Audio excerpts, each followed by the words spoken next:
E a Defensoria Pública da União entregou à Secretaria de Segurança Pública do Piauí um dossiê que investiga a atuação de milícias em Barra Grande, município de Cajueiro da Praia, por ocupação irregular de terras. Nós vamos conversar com o defensor público da União, Rômulo Plácido, que vai falar com a gente a respeito desse assunto. Doutor Rômulo, seja bem-vindo ao Jornal do Piauí, uma ótima tarde, feliz Dia do Trabalhador. Como é que está esse trabalho, que provas vocês reuniram e qual é o papel desse dossiê entregue agora à Secretaria de Segurança?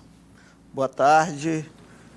Nós entregamos esse documento lá ao secretário de Segurança, o Chico Lucas, para que sejam abertas as investigações sobre o caso. Nós listamos nesse dossiê várias ocorrências com nome de pessoas, com fatos criminosos que ocorreram, com testemunhas. Enfim, nós demos as comunidades produziram esse documento, porque é eles que vivem essa realidade, e eu encaminhei ao secretário de Segurança, então, com fotos de pessoas, certo, inclusive pessoas armadas, que se intitulam policiais. Tudo isso consta desse documento. Então é um início, são provas que vão servir de pontapé para uma investigação. Exatamente, exato. Agora, o que é exatamente que está acontecendo, segundo a Defensoria Pública da União, lá na região? O que está se observando? São terras que estão sendo invadidas? São terras públicas. Essas terras eram ocupadas tradicionalmente por essas famílias de pescadores, famílias humildes, sim, ao longo de décadas, de séculos. Terras pertencem à União? À União. Há uma discussão acerca disso, né? Se pertence à União ou ao Estado. O Interp, porque o secretário Chico Lucas foi também presidente do Interp. Sim. Então, na ótica do Estado, as terras são do Estado. Na ótica da União, as terras são da União, da Secretaria do Patrimônio da União. O fato é que são terras públicas, que essas famílias viviam lá ao longo de décadas, de séculos, mansa e pacificamente. Podiam fazer isso? Podiam, eram terras públicas. Todo o Brasil era terra pública na sua origem, né? Era dos índios, depois com a vinda dos europeus. De fato, teve as sesmarias, né, as capitanias hereditárias, que todas eram terras pertencentes ao reino português, e assim foi.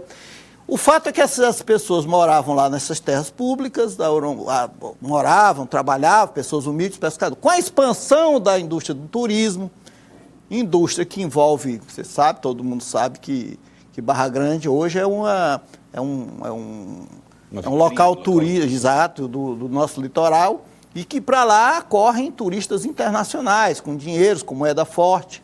Então, isso despertou a cobiça de interesse de grileiros que para lá se dirigiram, no sentido de quê?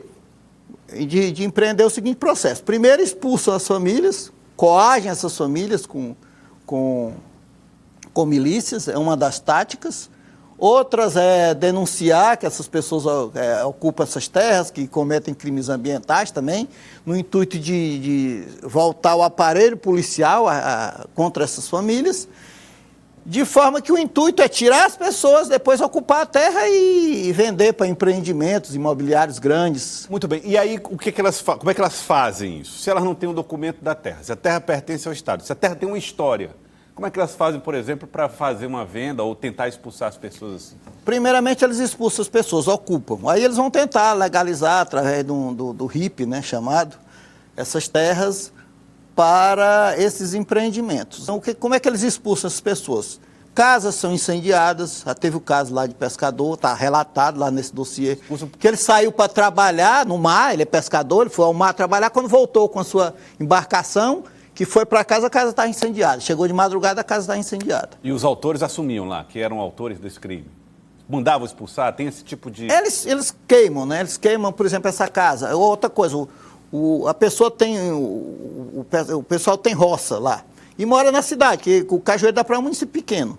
Então, quando eles vão de manhã para a sua roça, para trabalhar, chega a roça está destruída, animais abatidos... E ao pai de intimidando e às vezes encontram as pessoas também, mostram armas, dizem que são policiais, entendeu? E que a pessoa tem que sair da terra, etc. E é todo esse processo de terror que existe, não só lá na região de Barra Grande, como também no Morro Branco e outras.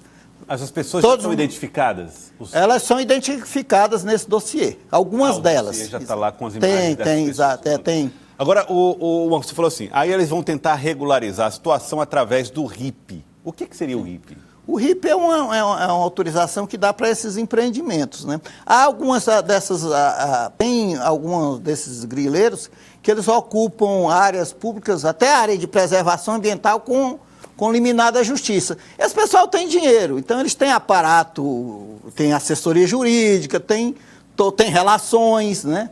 Porque quando envolve dinheiro, a pessoa faz parte desses altos círculos.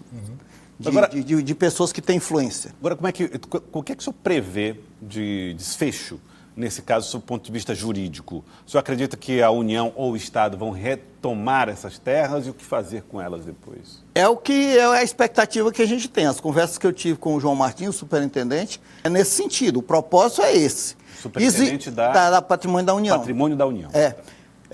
Também estive reunido também com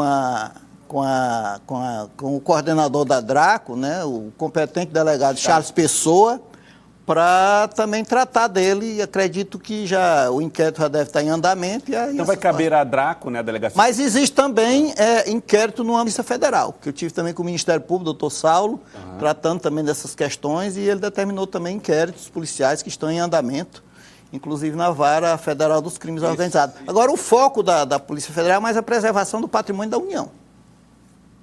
Das terras. Terras da União, tá. Agora vamos lá. E o foco desse inquérito dado segurança das pessoas que moram lá. Segurança pública. Quantas terras, mais ou menos, o senhor acredita, quantas terras que eu digo, quantos proprietários de terra já estão afetados por essa realidade? Quantas pessoas foram vítimas dessa ação? Olha, o conflito lá é grande. Esse documento que eu entreguei, ele diz respeito só a uma área do Borogodó, que é uma região grande ali próxima ao centro da cidade. A área do Borogodó. Numa área menor que que eles lá denominam de Nova Barra Grande. Nova Barra Grande. Então, essa é o documento que eu entreguei especificamente, mas tem conflito também da mesma natureza, com a mesma gravidade também noutra localidade denominada Morro Branco. Sim. E outras localidades lá.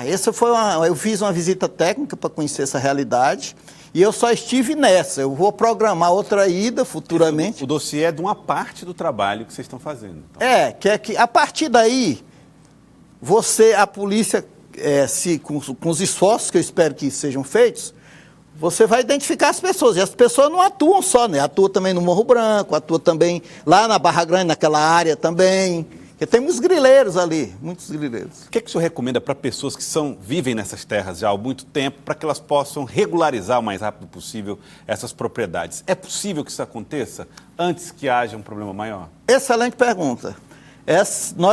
Eu vou ajuizar nos próximos dias uma ação civil pública para que a SPU demarque essa área que eu visitei, essa área lá da Nova Barra Grande, demarque patrimônio da União. Exato, e celebre com os moradores lá, com as pessoas que já utilizam essa área, um TAUS, que é o termo de autorização de uso sustentável da terra, para que as pessoas que fazem essas roças lá nessa área que eu estive, que elas tenham a regularidade. Eu estou instruindo esse processo e em breve eu estarei ajuizando essa ação para tratar da questão fundiária. Aí, se elas quiserem vender no futuro, é possível? Não. Não é? Não, tem restrições. Elas têm que ficarem ocupando? Elas têm que ficar ocupando, elas têm que seguir determinadas restrições, sobretudo na questão ambiental. Elas não podem fazer o que quiser, as terras continuam sendo da União. Elas vão ter apenas o direito, como elas já vinham, porque, na realidade, essas famílias humildes, o que interessa para eles é continuar com a sua rocinha, criando seus animais. Tem uns que têm criação de abelha, pelo que eu vi lá. Então, o interesse deles é esse. Eles querem especular. Não, eles não querem ganhar dinheiro, eles querem só... Essas comunidades que a Defensoria está atuando, eles querem unicamente viver, como sempre viveram, pescando, criando seus pequenos animais, suas galinhas, e fazendo sua roça. É só isso que essas pessoas querem, de maneira pacífica. E que estão sendo tolhidos, violentados em sua dignidade, em seu modo de ver. Porque o intuito é que essas pessoas saiam dessa terra e venham aqui para as grandes cidades, para também invadir terras aqui, também viver a situação precária que muitos vivem aqui nas grandes cidades. Então, o que a gente quer é assegurar que essas pessoas continuem ocupando a área como sempre ocuparam e sobrevivendo da terra, do seu modo, do estilo de vida tradicional que tinham. Muito bom. Quero agradecer ao senhor, defensor público da União, doutor Rômulo. Muito obrigado pela participação aqui com a gente no Jornal do Piauí. Obrigado. Espero que a situação seja resolvida lá da maneira mais pacífica possível.